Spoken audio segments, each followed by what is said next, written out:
Salut, c'est Alain, l'activateur de ton changement et le créateur d'Entreprenez-vous. Un point essentiel pour développer une activité et de la faire croître, c'est de se mettre en relation avec ses futurs clients. Ça, j'enfonce peut-être une porte ouverte. Mais un excellent moyen pour cela, c'est de se construire un réseau qui peut vite d'ailleurs devenir une vraie ressource clé dans ton modèle économique. Je te propose pour cela de voir avec toi aujourd'hui 6 stratégies. 6 stratégies que j'utilise régulièrement pour bien networker ou pour bien réseauter en français. Alors la première erreur que j'ai faite et que je vois faire assez souvent, c'est de croire qu'il faut, quand on réseaute, donner le plus de cartes de visite possible ou, tu sais, il y en a qui déposent aussi des flyers là, sur les tables sans véritablement vouloir se mettre en connexion avec les autres. Quand on fait du sport, il faut entraîner son corps là, à accepter des efforts pour devenir bien plus performant. Eh bien, c'est exactement la même chose avec son réseau. Il faut apprendre à se mettre en connexion, à tisser des liens forts avant d'avoir des résultats, donc avant que ce réseau devienne fiable et soit générateur de business. Ce qui veut dire que tu dois aborder chaque événement ou chaque réseau auquel tu participes avec une intention claire. Viens-tu chercher des partenaires? Viens-tu pour prospecter? Viens-tu pour découvrir peut-être un nouvel environnement? Viens-tu pour juste communiquer, donner de l'information? Ça, c'est la première clé que je voulais aborder avec toi. C'est comme cela que tu vas pouvoir te mettre dans la bonne attitude de communication, dans la bonne attitude de partage. Il faut faire en sorte de t'intéresser aux personnes que tu rencontres, là, créer de l'interactivité. Ça va te permettre de détecter qui elles sont, ce qu'elles recherchent. Et ça, c'est le deuxième point. Qui elles sont va te permettre de savoir si elles font partie de ta cible en fonction de ce que je disais, j'évoquais juste précédemment, à savoir en fonction de ton intention. Et ça va te permettre de détecter si la personne que tu as en face est peut-être un partenaire potentiel ou un futur client. Ce qu'elle recherche va te permettre de trier ou de faire une sorte d'étude de cas. Et comme tu attires les gens qui te ressemblent, eh bien, sois toi-même, ça c'est la clé numéro 3. Pour avoir un réseau idéal, il faut être ton propre idéal. C'est en montrant qui tu es que tu vas construire ta propre marque de fabrique.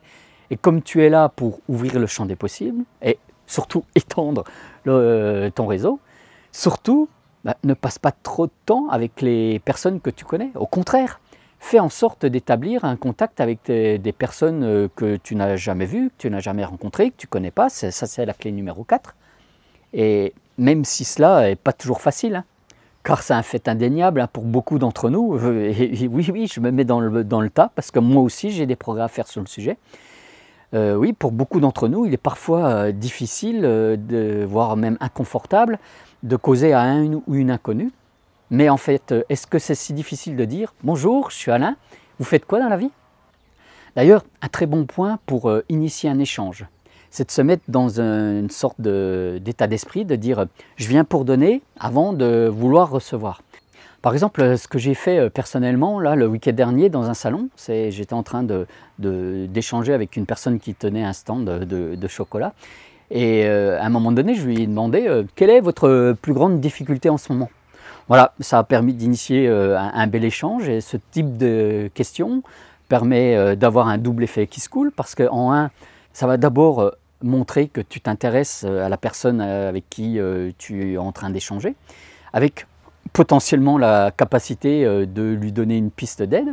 C'était le cas là, avec l'exemple que je te prenais tout à l'heure. Et cela va te permettre aussi de connaître le besoin d'un marché, peut-être d'avoir des réflexions, des idées pour étendre ton offre. Et d'ailleurs, c'est la clé numéro 6. Là.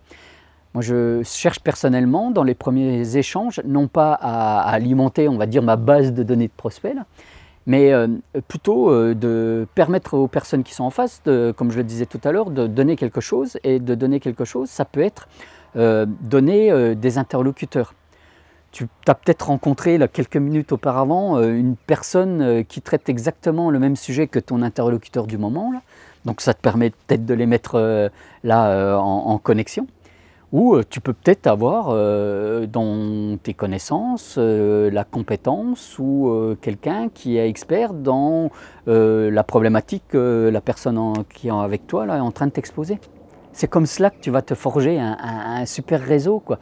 Moi, c'est une méthode que j'ai apprise quand je travaillais dans des grosses structures, même en tant que salarié, hein. J'avais des connexions partout, donc ça me permettait de connaître toutes les personnes, tous les projets, tous les sujets qui étaient traités, et ça me permettait de mettre en connexion les uns les autres, en interaction, et de dire tiens, va voir telle ou telle personne là, parce que tu vas certainement pouvoir lui demander telle ou telle chose ou travailler avec. En fait, un réseau n'a pas de prix. Et de la même façon que tu peux recommander un médecin ou un lieu de vacances ou une marque de produit à quelqu'un de ta famille ou à un ami ou même à tes voisins, tu peux mettre en relation facilement par recommandation des acteurs professionnels. C'est d'ailleurs, quand on y regarde de plus près, exactement pour cela qu'un réseau professionnel comme le BNI, mais il y en a plein d'autres, hein, c'est juste un exemple, c'est pour ça que le BNI a de très très bons résultats. Tiens d'ailleurs, et toi ? Tu fais comment là pour créer ton réseau professionnel? Moi, je veux bien que tu me le dises là en mettant quelque chose dans les commentaires là, pour m'expliquer comment que tu fais, ça m'intéresse. Bon, si tu as trouvé cette vidéo intéressante, tu peux bien sûr cliquer là sur le petit pouce pour me dire que tu l'as aimé. Fais en sorte aussi, si ce n'est pas déjà fait, de t'abonner à ma chaîne YouTube en pressant juste sur le petit bouton qui se trouve là. Et en attendant de se retrouver très vite, explore ta vie, passe à l'action et change ta réalité. Allez, ciao, bye bye.